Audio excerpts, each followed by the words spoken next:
everyone, welcome back to the Friday Property Clinic. I'm especially excited today because we're going to give you more information about a new offering we have for you with our new development, Mufuchani Park. So Mufuchani Park is in Kitwe, which is in the mineral-rich copper belt. And so many of you who have been away from Zambia or know about Kitwe, lately there have been a lot of enhanced business activities, which has influenced a lot of new construction in the copper belt. So we have Richard from Investors, who's going to be chatting to Natasha, giving you guys more information about Mufuchani Park.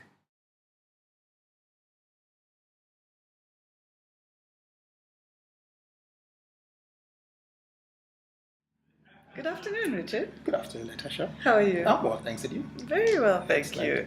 Thank you so much for making time. We are very excited to talk to you about Mufuchani. Okay. I realized in our discussions that I was mispronouncing it because, you know, I'm from Lusaka, born and bred. It's a Bemba name. I think so, yes. Mufuchani, that's the pronunciation. You have to bear with me. Oh, that's okay. Sure. But tell us about Mufuchani Park. Okay, so Mufuchani Park is one of our projects that Investors Bank has actually embarked on. It's a project on the Copper Belt. It basically is a sale of 5-acre plots. They're small holdings, as we're describing them. I think in terms of the details, they're effectively about 5 kilometers from Copper Belt University entrance and about 9 kilometers from the Central Business Unit. Excellent. Sure. So how big is this project? I mean, how many plots are you selling and how many have you sold to date? Okay. I think it's a fairly big project by Zambian standards. I know there have been bigger ones, but we've already sold about 69 and we've got about 315 that are still remaining to be sold. Excellent. I think that gives an idea of how big it is. Yeah. Sure. You mentioned the location, Okay. which sounds like it's quite a prime location, Sure. being so close to the CBD, Sure. being close to CBU. Sure. But what other factors make it a good buy? Okay, I think the factors that make it a good buy is, first of all, I think the size. You know, if you look at a 5-acre plot, you literally that's more or less Riverside Extension, because all you're doing is you're going to Riverside Extension and going across the bridge. You know, so you're talking about a 5-acre plot. You struggle to get a 5-acre plot in Riverside Extension now. So the size is good. I think the pricing is very good as well.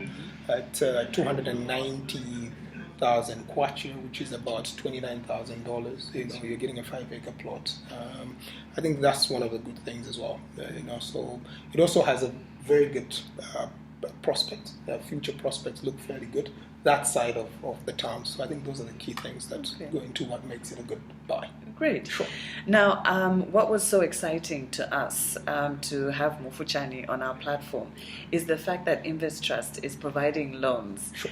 So many of our clients in the diaspora Okay. want to access loans to be able to buy property. Sure.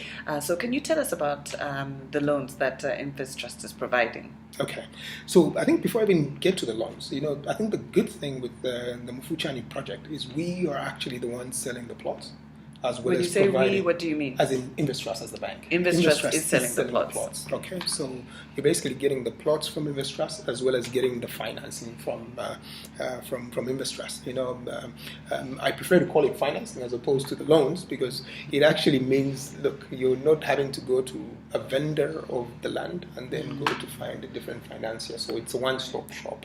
But in terms of what we're providing finance loans, as we call them, that can be up to 5 years to basically facilitate you to buy the land, to purchase the land. I think the details of the actual financing we can provide up to 95% of the financing. So effectively, you're putting up a 5% deposit. At the very minimum, we're asking for that. You know, and of that, we're providing pricing that is effectively half of what the going rates are in the market.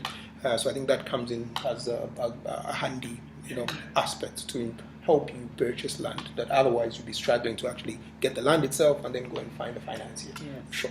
Now, I find it interesting because I've never heard a banker take a hit on the interest rate. Okay. Sure. So why is your interest rate for this particular product half of the going rate on the market? Okay.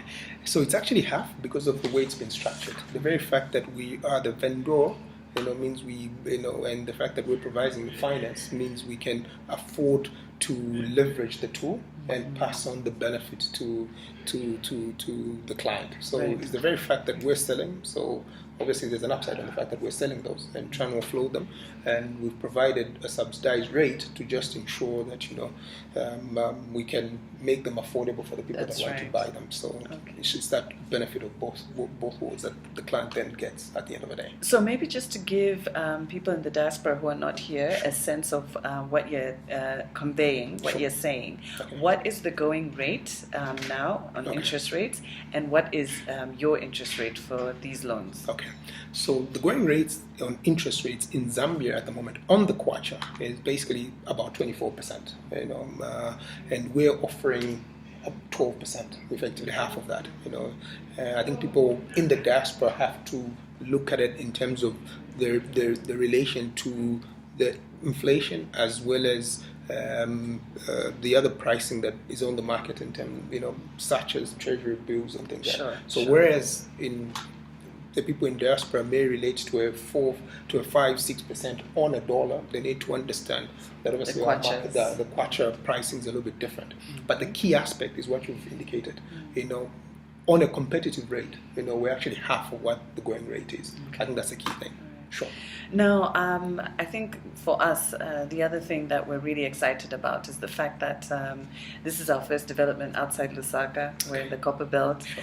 But, there have been some concerns about the economy in the Copper Belt. What is your view on that? Okay. I think my view on the Copper Belt, is it's very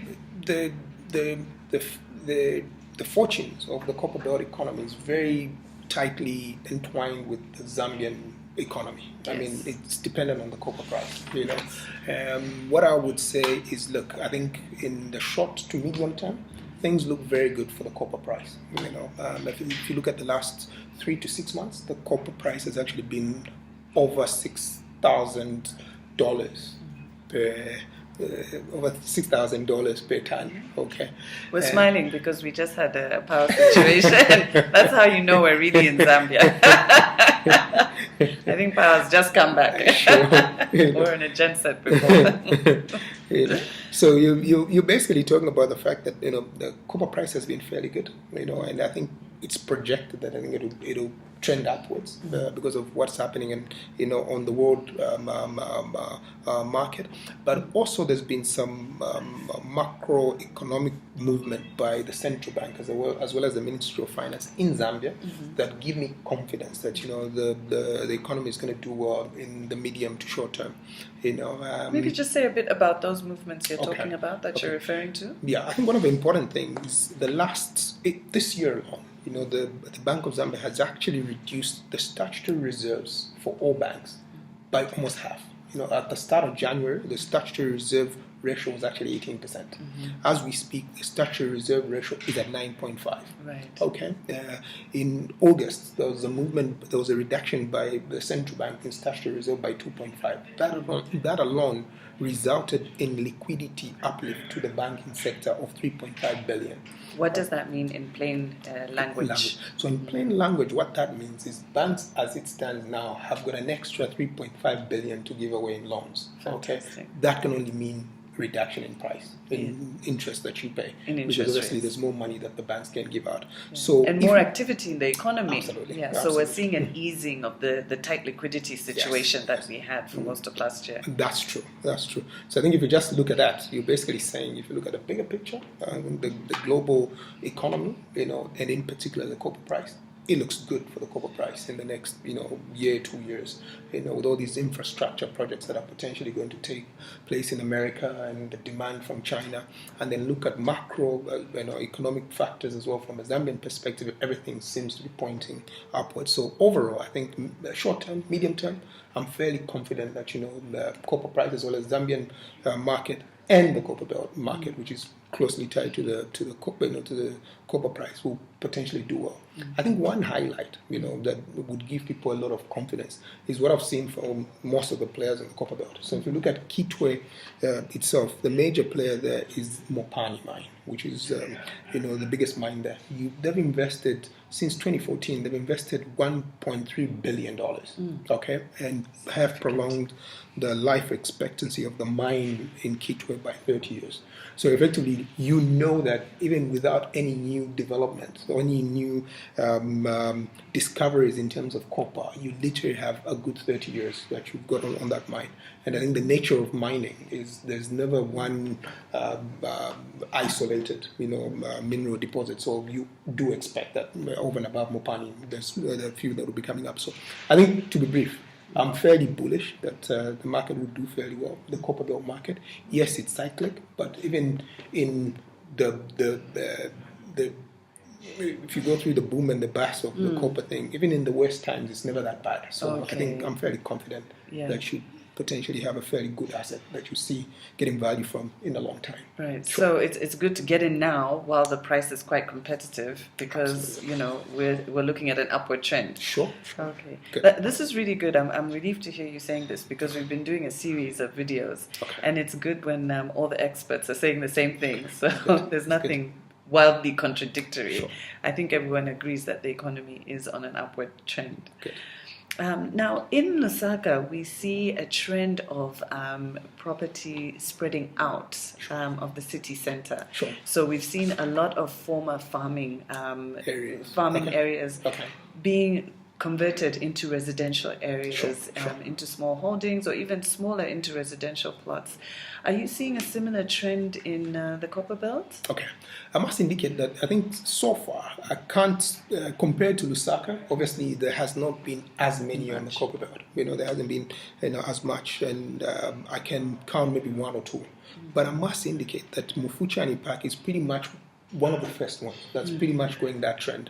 I think if you look at the good ones that have come up in Lusaka that have been farmland converted to residential stroke industrial, you find that, the Mufuchani has pretty much followed exactly the same, idea and the plan.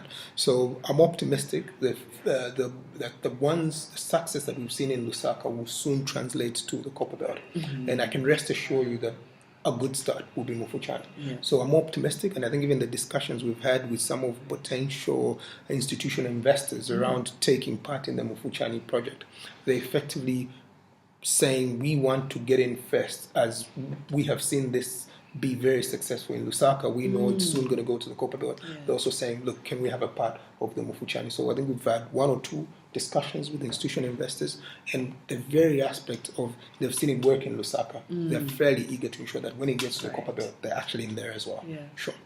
And I think that you also mentioned about the types of plans that they would have. Can you say something briefly about that without giving too much away? Sure. So I think that the sort of plans that the institutional investors we've been talking to have is, taking up, multi, a number of sort of like plots and doing some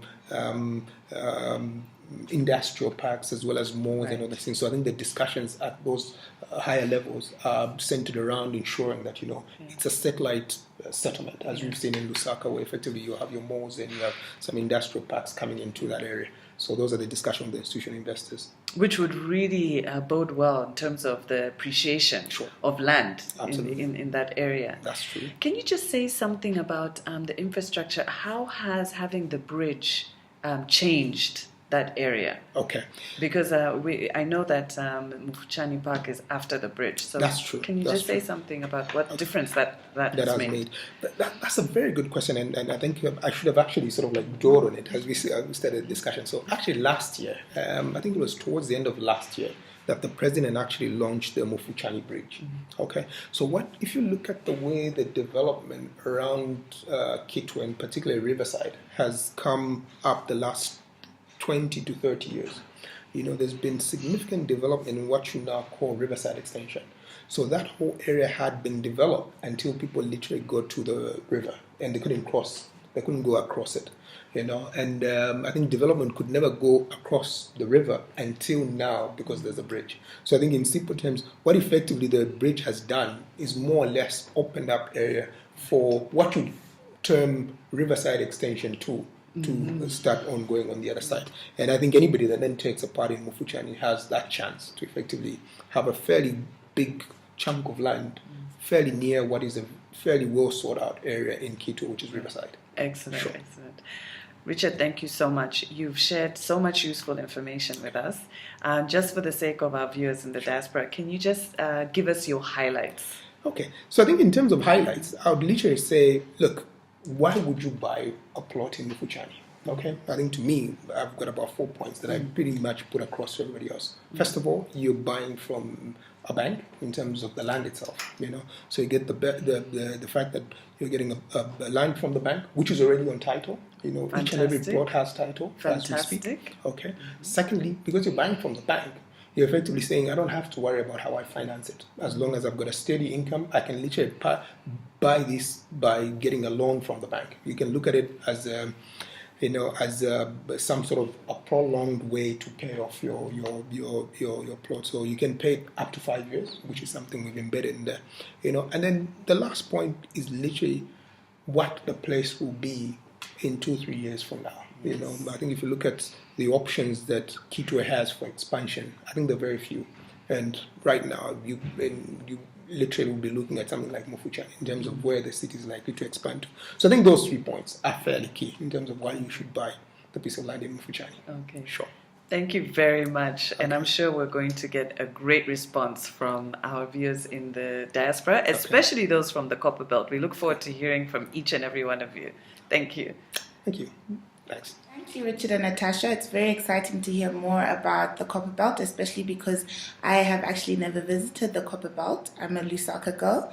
So for me, it was nice to hear about what's happening in the Copper Belt. I'm very interested and I'm really excited to go and view the sites and take lots of beautiful pictures for you guys. What I took away from what Richard was discussing with Natasha is that I like the fact that InvestTrust is giving people a one-stop shop.